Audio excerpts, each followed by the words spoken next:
This is Play-by-Playcast.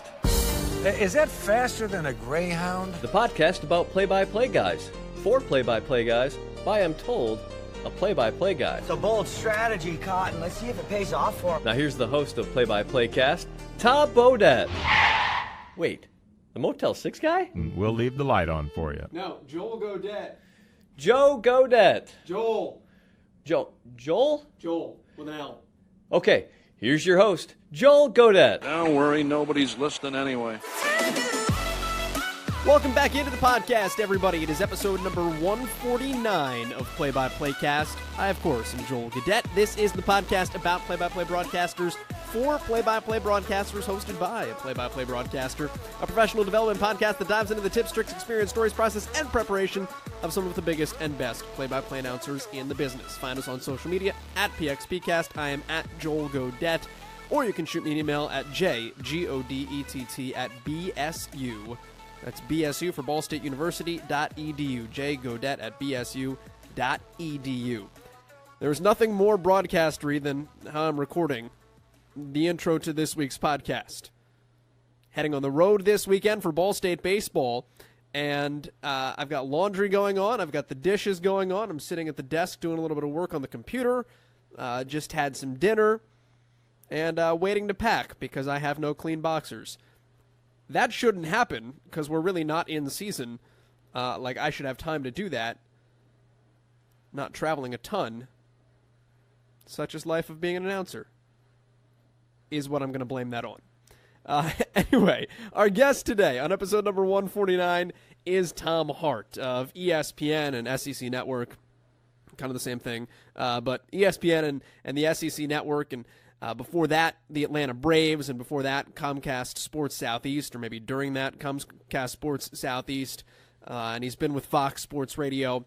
And before all of that, he was in minor league baseball. He has climbed the ranks after being a student at Missouri, to the Capital City Bombers, to the Winston-Salem Warthogs, to the Tennessee Smokies, to eventually the ESPN platforms that we know him on today, most notably as the primetime game of the week SEC Network football voice in the fall. He took over those reins from Brent Musburger.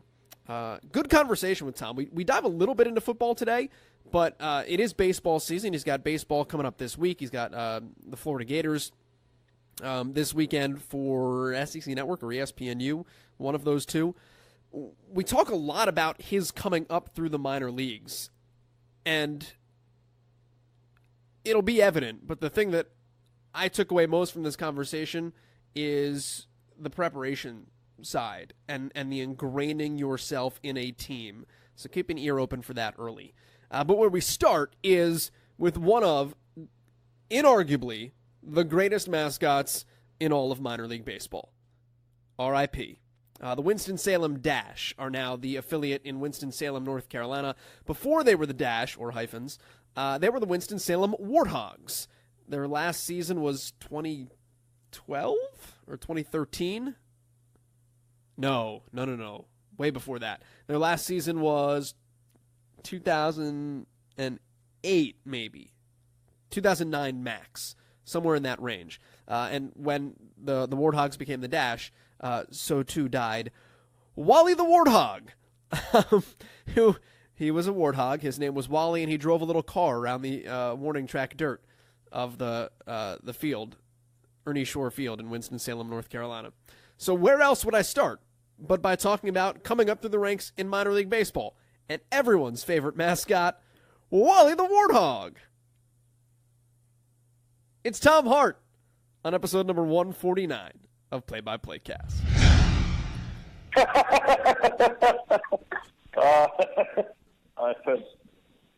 I have a lot of Wally the Warthog memories. For publication or not for publication? For publication? Okay, so for publication, my most remarkable memory was the smell of the suit. It's a smell that you'll never, ever forget. It's a smell of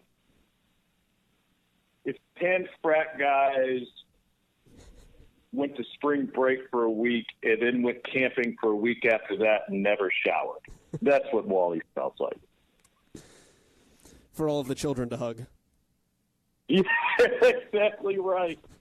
The reason I ask is just because so my first job in baseball, I was in Salem, Virginia, and Jason Benetti was my first boss, and our favorite mascot was always Wally the Warthog, because every time we went to Winston, Larry Barry was the PA announcer. I don't know if he was when you were there. But he would always, Jason always used to say he would sound surprised that Wally was there. Like, he'd announce the mascot and be like, "Oh, and Wally's here." It's like, well, of course he's here. Like, it's a game. He's supposed to be here. But yeah, he was always the best.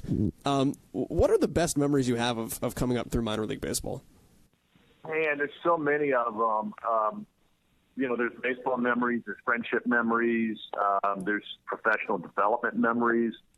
I think my favorite part was we had a variety of managers for my 3 years starting in Winston-Salem. But we had the same pitching coach all 3 years, Juan Nieves, who's been a major league pitching coach at various stops over the last handful of years.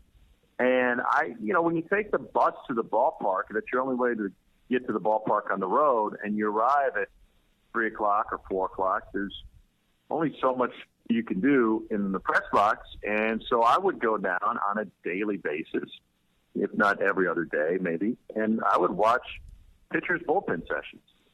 And that's how I learned about pitching, is I would stand with Juan and watch guys throw.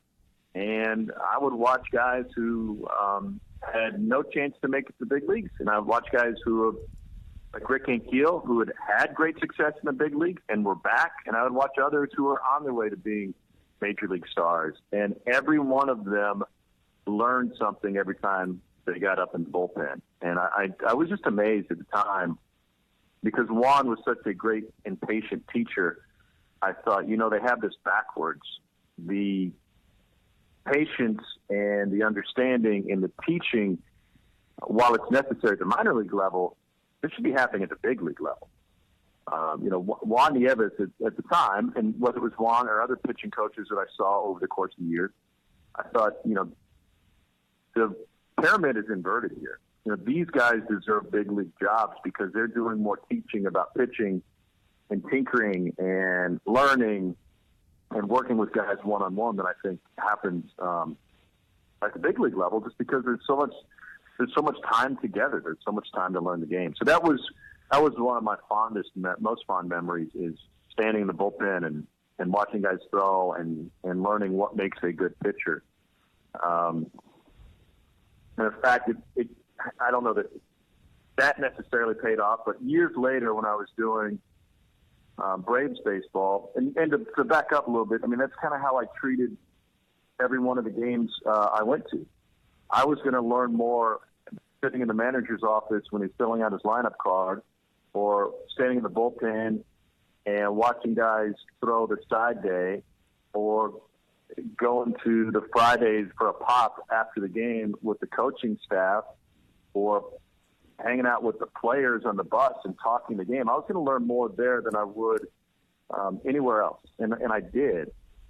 And so one of the best compliments I ever got was when I started working for the Braves, and I did an interview with John Sherholtz, and after the interview, he went back to the cage, and he turned around 5 minutes later, and he came back to me, and he asked me, how long I played.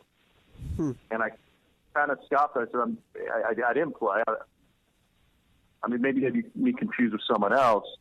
And he gave me this great compliment. He said, well, you know how to talk the game. Where did you learn how to talk the game? And he didn't know anything about my background. He really didn't know who I was. And I said, well, I spent 9 years in the minors. You spend 9 years bedded with teams and riding the bus and watching bullpens and hanging out in the manager's office. You learn how to talk the game. And you learn not just how to talk, but you learn the game itself. So that's my most fond memory, how it prepared me just kind of for life in general, but specifically it was a 9-year crash course in professional baseball. That's one of those things where if I think about it, like if I was in the minor leagues now, I would act differently than I did when I was younger. And it's different. It's different now, being that I'm in college. So I can be around the coaches in that same way, and the players are still all 18 years old. But if I went to the minors and I was managers' ages now, how would I act differently in that regard? Because I was always I was right out of college when I did minor league baseball, like a lot of us are, and I was always afraid to be around too much because I didn't want to be like the pesky radio guy. I never felt like I was of the age to be in a social club, so to speak, with a lot of our coaches. So I was always trying to be very careful in terms of how to walk that line and how to develop that relationship. How did you approach it from that standpoint of getting them to be very open to the fact that you were just going to be around in that fashion, but also not being around too much? It's a great question, and it's a learned experience, but it's a social experience that applies to every walk of life and continues to apply to my job today. I think they understood that I was there to be a sponge, and I was there to learn. I didn't know the answers. I didn't pretend to know the answers. I have a natural curiosity about whatever it is I'm doing or whatever sport I'm covering. But I didn't, like you were saying, you don't want to badger anybody. You don't want to walk in the door and people go, "Oh, here he comes again." So I think I found a great balance. Listen, everybody can tell when they're in a room that they're whether or not you're included in the conversation should be hint number one. But there are other times where I wanted to be a part of it, and I was. And I remember specifically, and it was a financial situation. I remember vividly being my first job. It was basically an internship for my first job out of school at the Capital City Bombers in the Sally League. I was making nothing for road games except for meal money, which I believe at the time was $20 a day, which was $5 more than the players were making, if you can believe that.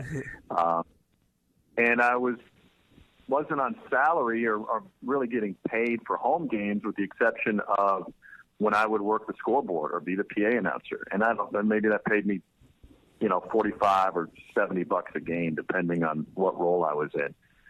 But we had a day game in Asheville, North Carolina, and Doug Davis was our manager. He went on, to be a bench coach in the big leagues. And we got on the bus after the game, and he said, "Hey, Tom, me and the staff were going to go out to dinner down the road, and whether they were going to Fridays or Chili's or Outback Steakhouse or Ruth's Chris was irrelevant to me because I didn't have any money." And he said, "You want to come along with us?" And I looked at him honestly, and I said, "Well, thanks for the invite, but I bought a foot-long sub at Subway today, and I saved the second half for dinner, so I'm good." And I didn't have the cash to go and have a $20 meal. Or to have a few pops with them, or whatever it might be. But I knew I had a turkey and cheese sitting in my, little hotel fridge that I'd already paid for, and so that's what I was going to eat for that night. But I learned so much. I developed relationships with so many people over the years, and it certainly paid off when I started doing some big league work, and that I knew how to handle myself around a clubhouse. I knew how to handle myself around quote unquote baseball people. And that applies to any of the sports that I cover today. What other professional development lessons stand out most from those early years, those formative years? Well, the thing I learned early, there wasn't, and I don't know if there is today, there's not a whole lot of teaching involved. All of the life lessons and the professional lessons are self-taught and learned through trial and error on your own. I wish I could say that I had a host of a dozen mentors that I sent my tapes off to and would routinely critique me and help me out and make me better or give me tips. And there's no doubt there were people along the way who have helped me out in that regard. But what I learned early on is that I needed to have a good ear for my own broadcasting, and I needed to critique it myself. And so I learned, and this is the beauty of baseball, when you're doing it every day, you can make mistakes on a Monday night, and you're right back at it Tuesday where you can fix it. And you can adapt and you can learn. So I would routinely listen to my tapes on the bus rides after the game, whether that was back to the hotel or on to the next city or back home. And a lot of times, quite frankly, it was cringeworthy. And I would think to myself, man, you got to fix that. I mean, that's stupid. Why would you say that? Or you're using this phrase too often. But by doing so, I developed a critical ear that I could, first of all, correct for the next broadcast, but then it would go on to help me, and I got to the point where I could correct it within that broadcast. And then it became a filter to keep you from saying it before it even comes out of your mouth. And so I think that from a professional development standpoint, that helped me more than anything. That I understood, just like a hitter is going to have an 0 for 4, I understood that I could have a bad night, but as long as I got better and I used that as a learning experience and I was honest with myself that it was worth my time to continue to do those games to get better and to improve. And so for broadcaster, there's a lot of different areas of professional development, but nothing, in my opinion, is more important than your on-air development. That's not to say that networking isn't important or that other skills aren't important, but you have to have talent to do it, and you have to have the ability to refine that talent so you're continuously improving.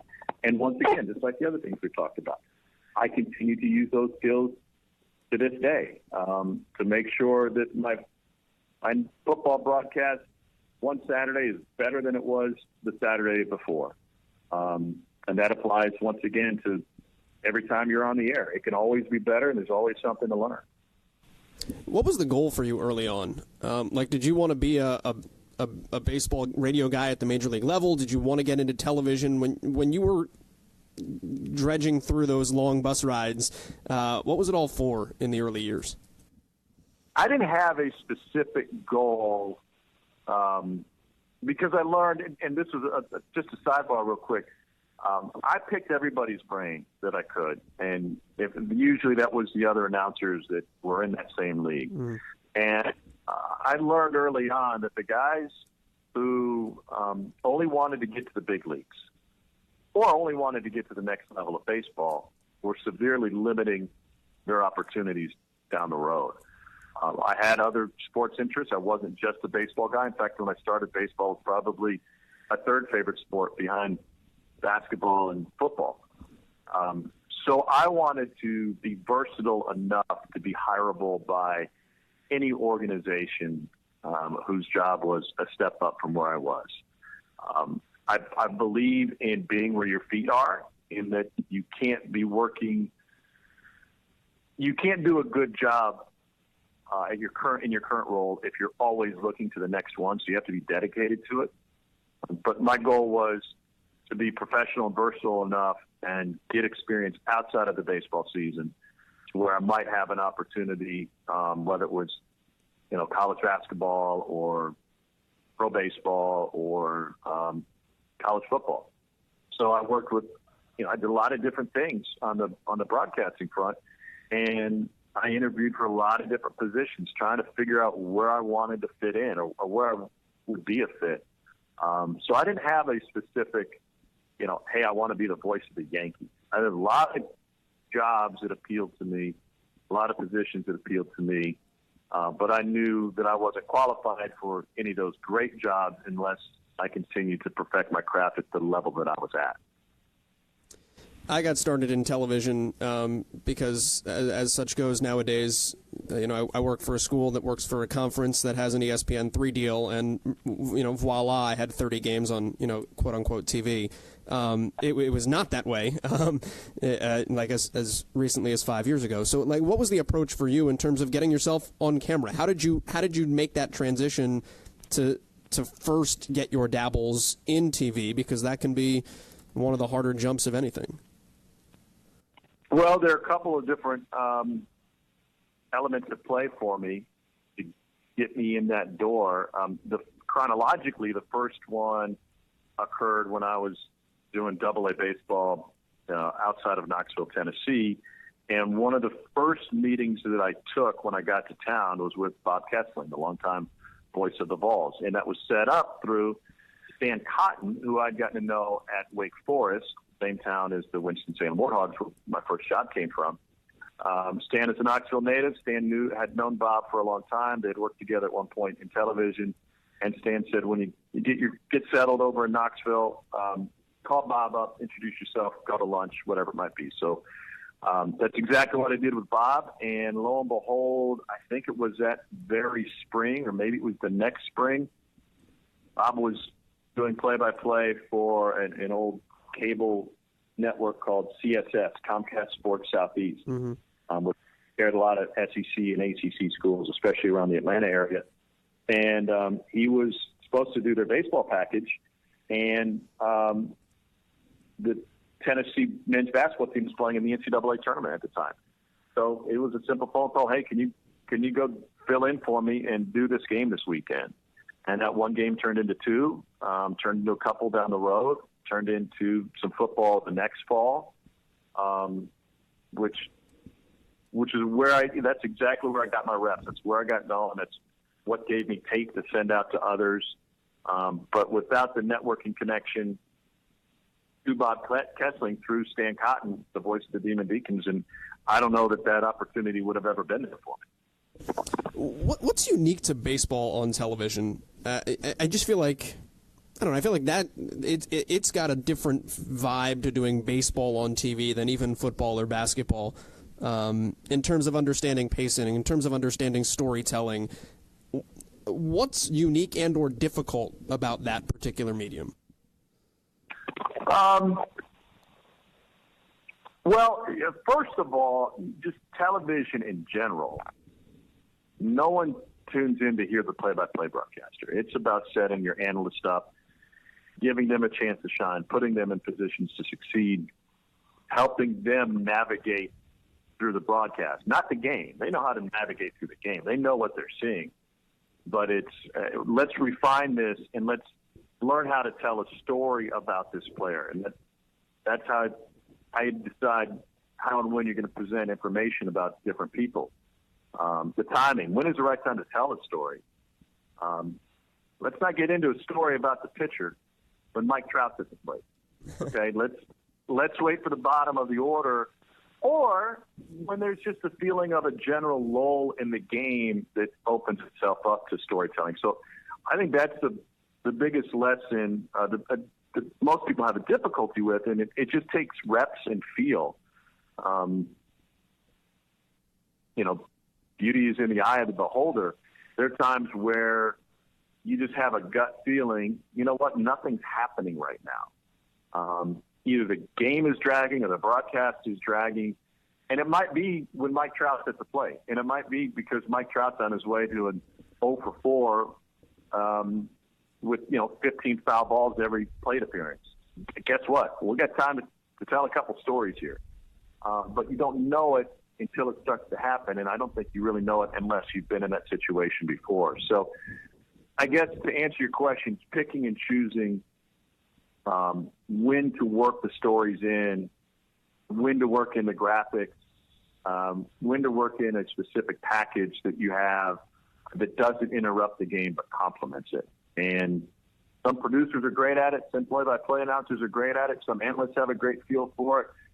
But in the end, very rare is a person that has a feel for it that doesn't have the experience in that role. It takes, it takes reps. Simple as that. And I guess it's longer and quieter than other sports. And it's, basketball, you only got to navigate an hour and 45 minutes. Baseball inherently is 3 hours, and it's going to slow itself down for you. How much did you learn from working with and around Chip Caray in your time in Atlanta? A ton. He was very helpful to me. He was very friendly. He was very understanding. He knew what I wanted to do from, a goal perspective in my career, and he was very supportive and appreciative of that.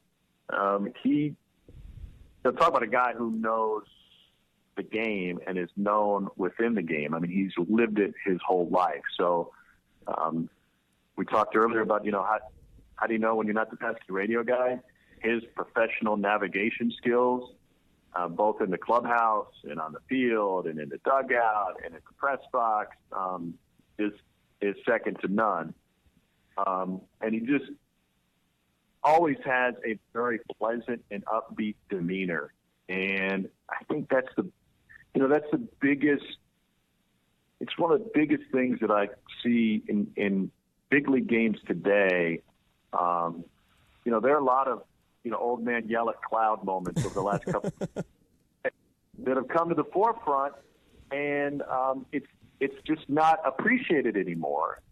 And you got to want to be there, or at least know how to act like you want to be there. And Chip is thrilled to be at the ballpark every day.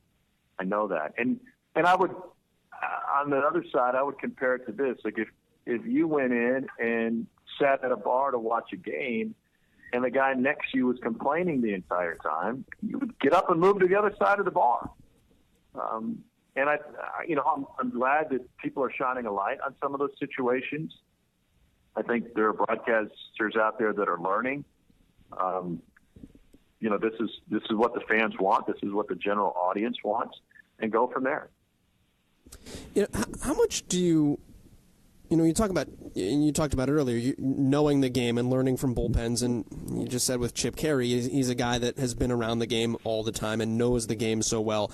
How much of your time away from the stadium, and even like now, do you just become a student of the game? Like, how much will you sit down and, I'm going to study X, Y, and Z so that when if I'm doing a UVA game, I've got a better understanding of how the pack line works because I want to be knowledgeable on it?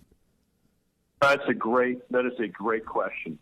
And to be perfectly honest, so from a tactical standpoint or learning the game, there's not much that I can glean from reading about it. Now, that doesn't mean, like using baseball as an example, that doesn't mean that I don't spend time on Baseball Prospectus. That doesn't mean that I don't like learning about, new pitch grips or swing plane or, how his launch angle helped Brian Zimmerman or Daniel Murphy, all of that stuff. But I eat that stuff up.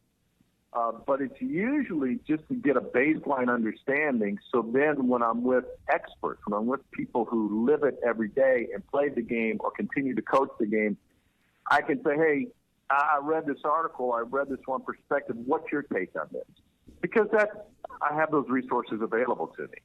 I was talking NBA playoffs an hour ago with Seth Greenberg, who broke down, with Seth, and I love him to death, but I didn't ask him to break it down for him. He wanted to let me know why Giannis wasn't defended properly and why he was always going the ball screen on the single side as opposed to the strong side, and how they didn't turn him around.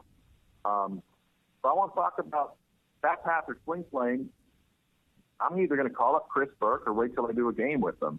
I have those resources at my disposal because these are people that I work with on a regular basis, and I trust their opinions because they've lived it, they've coached it, they've played it. Not that people I read haven't been in those same situations, but I've learned that to really appreciate a point of view, you need to hear a number of different sides, and that's how you really learn. And that's the same thing with just talking baseball. It's why standing and watching batting practice from the cage or watching a bullpen session with the pitching coach. Not everybody can do that, but it's why it's so valuable because you're talking the game with people that know it. Well, and I guess the trick then there too is what you said also, in that you have to turn it on your analyst. It's not knowing it so that you know it, but it's knowing it so that you can ask someone else about it. Is that the way to approach it? 100%. And I use this comparison, and I don't know, I don't know how accurate this is, but for example, if you're calling a college football game and you come at it with a baseline knowledge of the average fan, and it's a dangerous word to use, average, because you want to appeal to a wide variety of people. But I think the average college football fan probably played high school football, or they played enough Madden that they think they know the game at that level. So I want to ask a question based on my observation, not because I think I'm right, But because I'm saying to my analyst, Jordan Rogers, who played quarterback in the SEC, Cole Kubelik, who was an offensive lineman in the SEC, hey, here's what I see, speaking on behalf of the fans sitting home on the couch, which is what they see. Hey, here's what I see.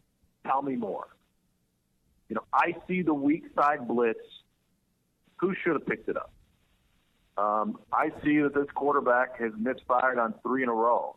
Is it the quarterback? Is it the wide receivers? Is it the offensive line? And I think that baseline knowledge is important, especially when there's only 2 of you. A 2-man booth for baseball, a 2-man booth for football with a traditional sideline reporter as opposed to sideline analyst, because it has to be a conversation. It has to be a discussion. Otherwise, your analyst is giving a speech, and nobody likes listening to speeches. How much do you plan that out during a week? Like, how much conversation will you have about what they see going into something? Or do you sit down before a game and say, all right, what did you see? Here's what I see. Here's how we want to weave this tapestry together. Or is there just a lot of deference to where they want to go? Because, as you alluded to earlier, I mean, people aren't there to hear, you or I. It's they're here to watch the game and listen to them. I think it depends on the sport, but using football as an example, our production meeting for Saturday's game, our first call is Monday morning.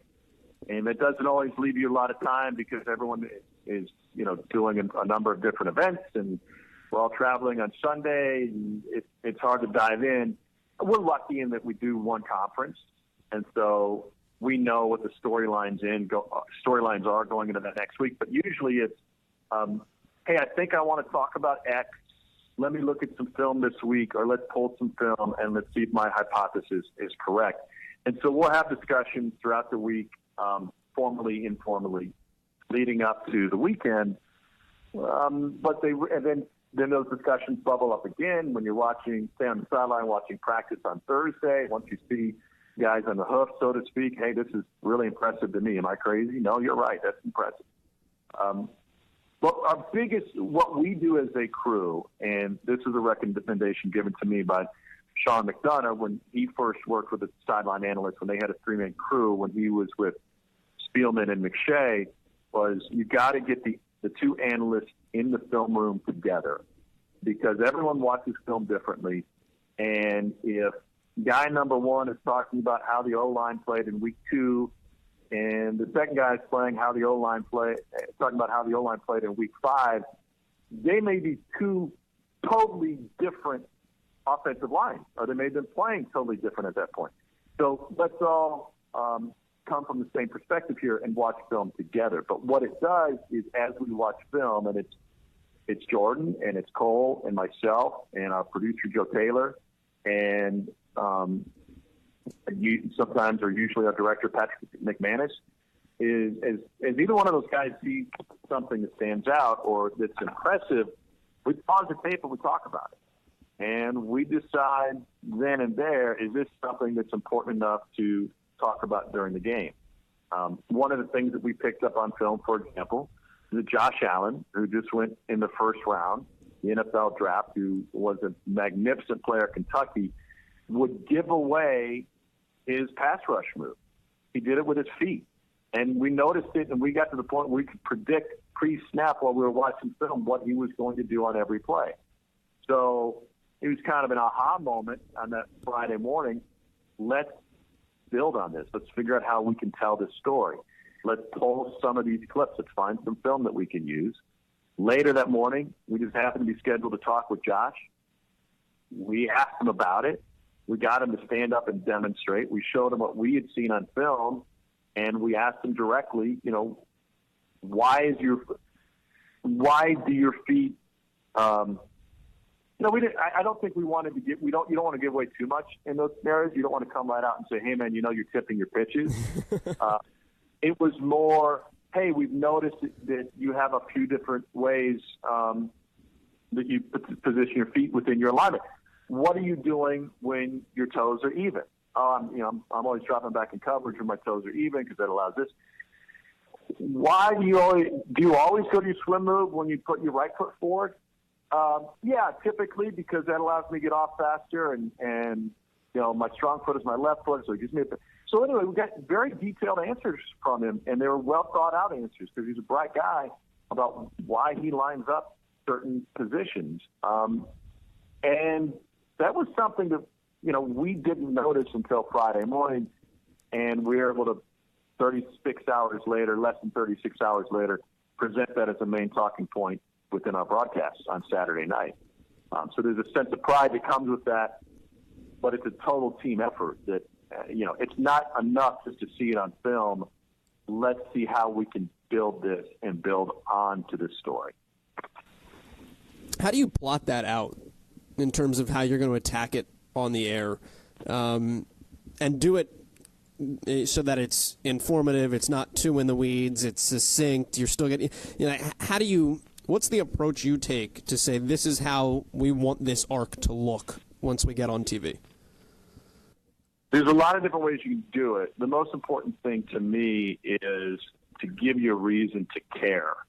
And the easiest way to do that is, first of all, you're not going to do this with just any player, right? You're going to do this with a player who's an All-American candidate, who is productive, who is a future first-round pick, which is what he turned out to be.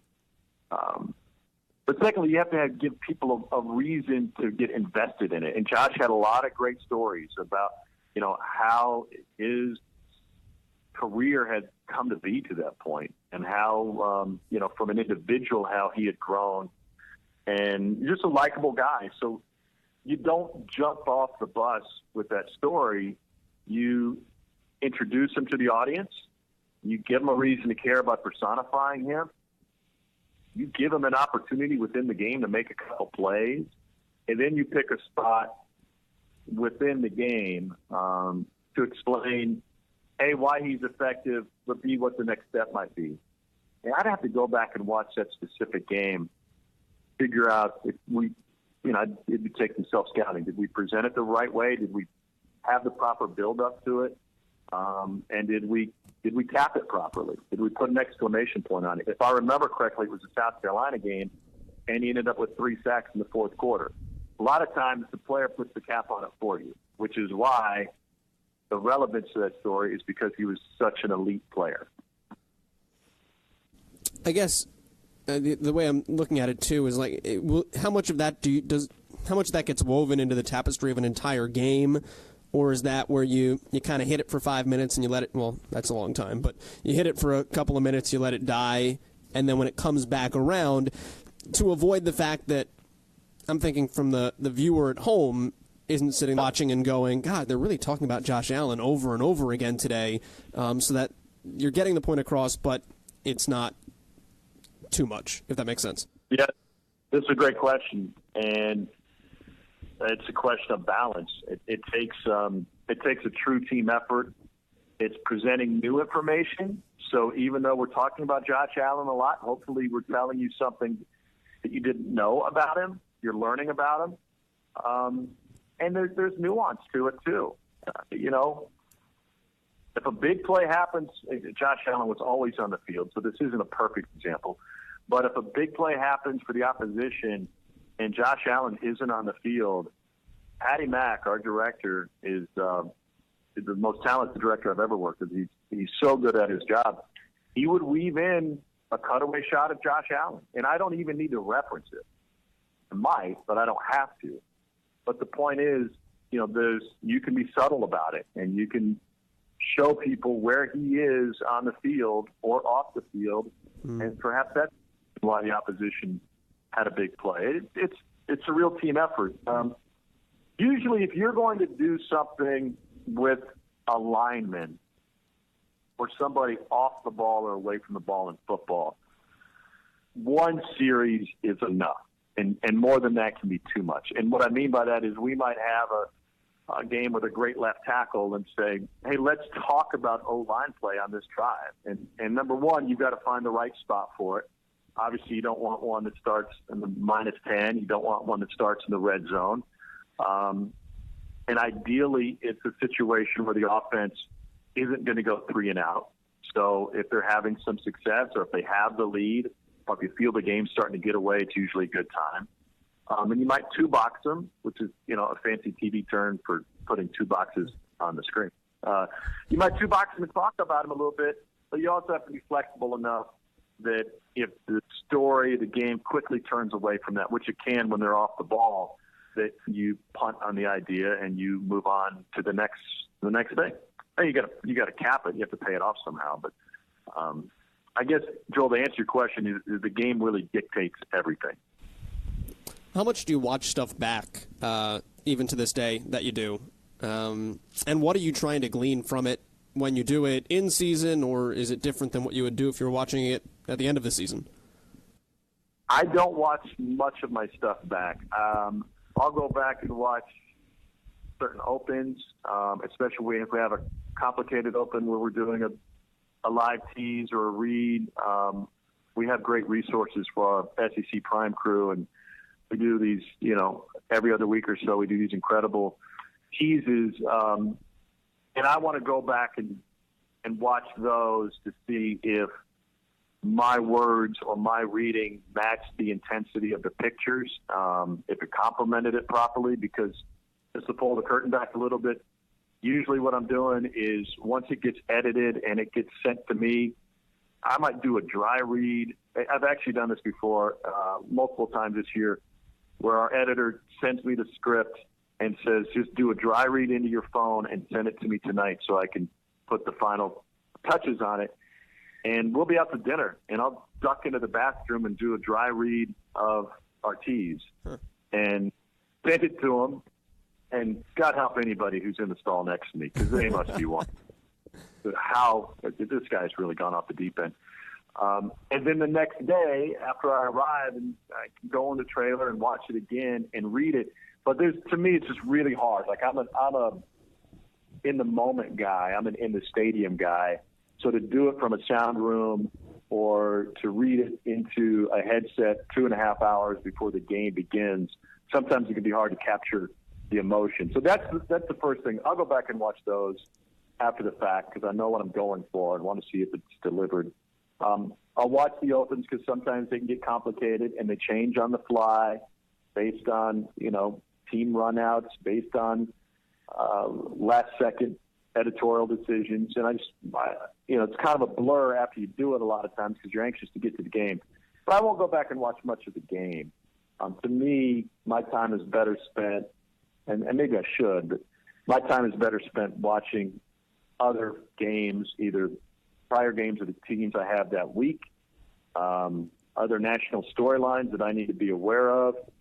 Spend all week watching game footage. I spend maybe 1% of that on my games. And it goes back to what we were talking about before. What I learned in minor league baseball. I feel like I can self-critique during a game and get on the plane the next morning after the game, and I can roll my eyes at something stupid I said and convince myself not to use that phrase again. Yeah. So hopefully at this point I don't need it, although I'm always learning. But I just think I'm better off expanding my horizons watching other teams. Last thing, I'll finish on this note, and a similar note. What's the hardest thing for you right now in broadcasting? What's the thing that is still so many years into your career, something you have to be focused on, or not concerned with is the wrong word, but something you have to pay attention to most because it's still tough no matter how experienced you are at this field? Ooh, good question. Time management is the number one issue for me. As you called today, I'm literally working on expense reports from months ago. I know it sounds fun and sexy, but I would rather be watching games and doing paperwork. And so that's easy to punt and push off. But it all comes down to time management. How am I going to prepare for my next game? How am I going to prepare for a specific event when there's a wild card in the mix, when you have a sick kid at home, or when you yourself are under the weather, or a flight gets delayed or canceled? How can you make sure that you're properly prepared so elements like that don't completely throw you off or interfere with you?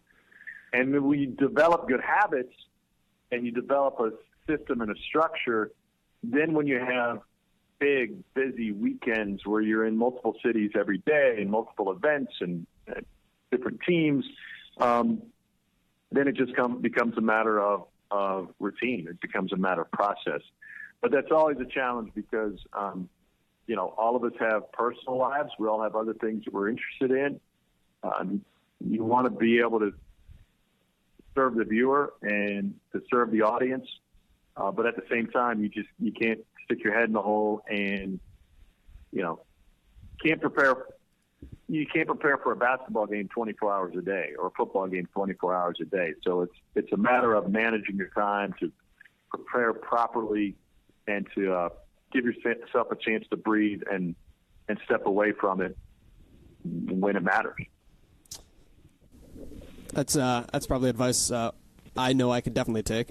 Tom, if people want to find you on social media or track you down on the airwaves, how do they find you? Well, first of all, if you want to compliment me, my Twitter handle is Tom_Hart. If you have anything terrible to say about me, you can go to @ColeKubelik. That's crush all you want over him. Tom_Hart on Twitter. And as far as broadcasting, depending on when we're going to publish this thing, I've got college baseball. Well, let's just put it like this. I've got college baseball every weekend on ESPN2 or SEC Network or sometimes on ESPNU all the way through the College World Series.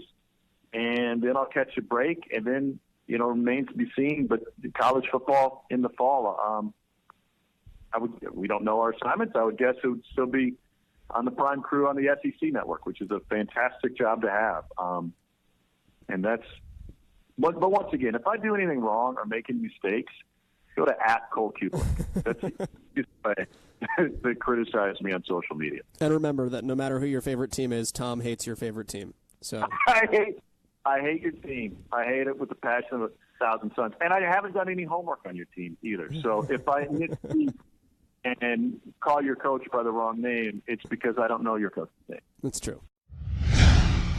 All right, that is Tom Hart on episode number 149 of Play-by-Playcast. I'll go back to it. I teased it at the beginning. The thing to pay most attention to that stuck with me most was being around but not being annoying and finding the way to do that.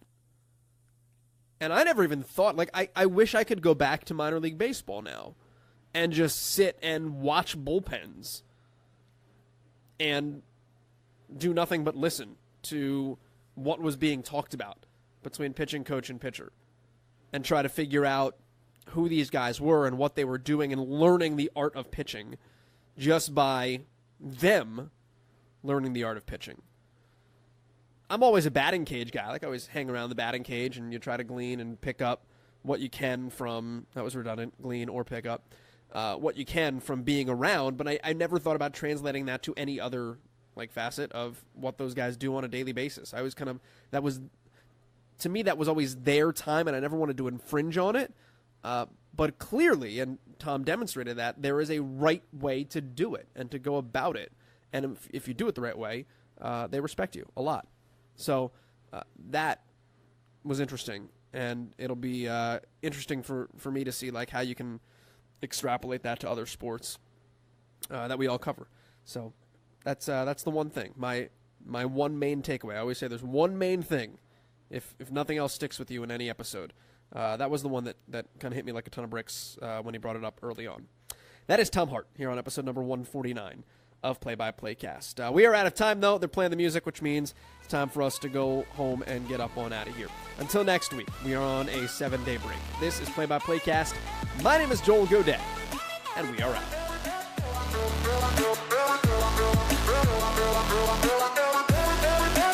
And that will do it from St. Louis, where the score is inconclusive.